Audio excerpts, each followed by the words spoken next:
শহীদ ওসমান হাদি সহ অনেকের কবর জিয়ারত করলেন তারেক রহমান। ভারপ্রাপ্ত চেয়ারম্যানের প্রত্যাবর্তনে কেটে গেছে নির্বাচন নিয়ে শঙ্কা।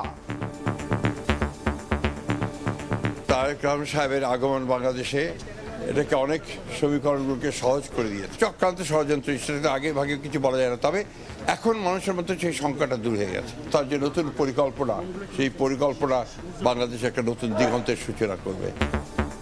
ভোটার হতে ইসিতে আবেদন তারেক রহমানের।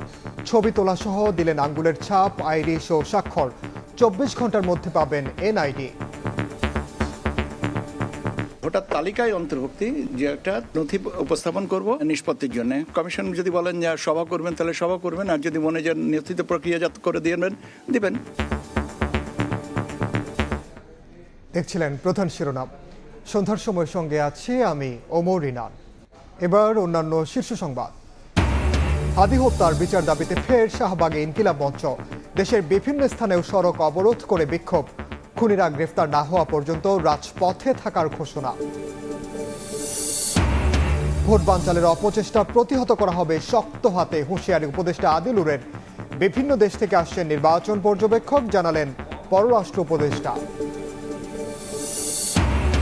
ভয়াবহ আগুনে পড়ল কক্সবাজারের সেন্ট মার্টিনগামী জাহাজ, একজনের মৃত্যু, 15 জনকে জীবিত উদ্ধার। অন্য জাহাজে পাঠানো হলো পর্যটকদের একাংশ, বাকিরা যাবেন কাল। এবং কুয়াশা ও হিমেল হাওয়ায় বিপর্যস্ত জনজীবন। তীব্র ঠান্ডায় বেশি বিপাকে শ্রমজীবী ও ছিন্নমূল মানুষ। আগামী সপ্তাহে কয়েকটি জেলায় শৈত্যপ্রবাহের পূর্বাভাস।